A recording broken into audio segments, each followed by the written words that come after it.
Are you better than them? Will you not stand with them?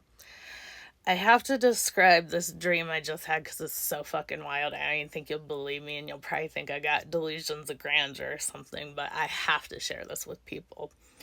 So, in short, I mixed tenazidine and methocarbamol, if you know, you know. And, woo, that was a trip. Anyways, I spent this whole dream. My dreams are known for two things: blending together and sometimes, very rarely, being prophetic. And so in this dream, I'm bitching at unseen gods. I'm a pagan, and I do this often in real life, but, not in dreams. I'm like, why? How am I going to be safe after whatever the hell happens with the election? Because, disabled people are a huge target on Trump's list. And I frankly have no faith Biden won't be there right alongside with them.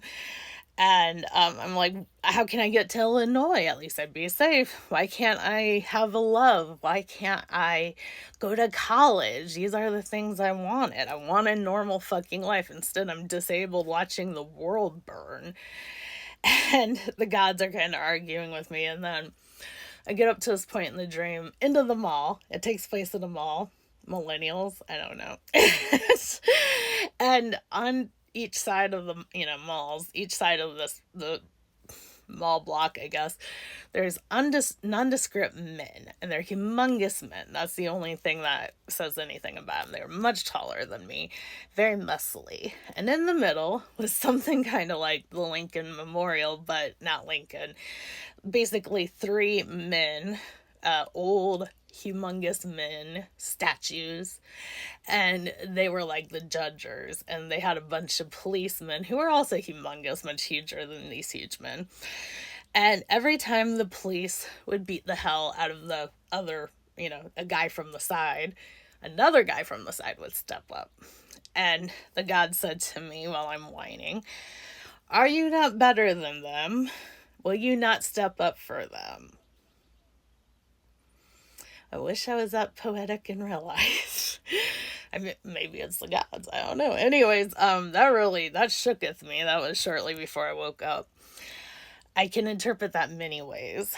It's a very unusual dream for me. And you all know I want to lead the disabled revolution. Not because I really want to lead it, but nobody else is doing it. And I'm not getting a lot of, no humongous men are lining up to join me on that one. So I'm still just constantly posting, trying to get people dramaticallydisabled.com. But we all know whatever comes next March 2025, when I wish to march. Probably not a great moment in history for the rest of us people. And if you're a person of color, if you're queer, if you're poor, if you're disabled, and if you're AFAB, the government, the humongous white men sitting on the thrones, are not for you. And they will be very happy to send the police to beat the hell out of you. Immigrants, too. I forgot that group, I think. Still a little tenacity in me.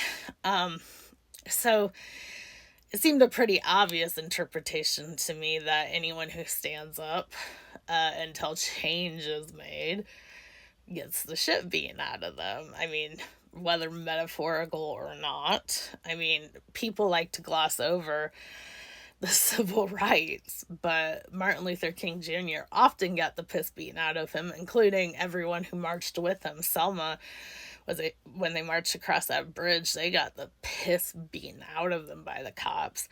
This constantly happened. If you weren't just straight up murdered by the cops and or civilians, you could get your head bashed in pretty good. In fact, currently, there's a wonderful journalist who was covering the George Floyd protests after he was murdered. A policeman shot a rubber bullet at her eye. She is currently dying. She's younger than me.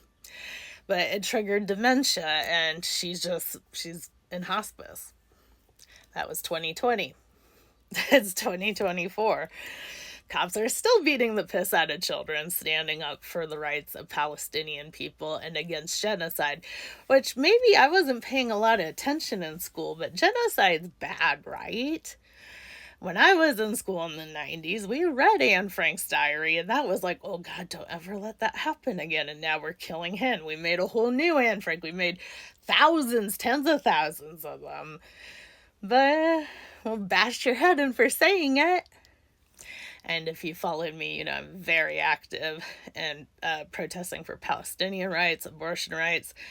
I did do a BLM walk in 2020. I mean, I'm trying here, you know, if I have money, I donate it. I rarely have money, but when I do. So, I want to share my dream with you. Will you join them?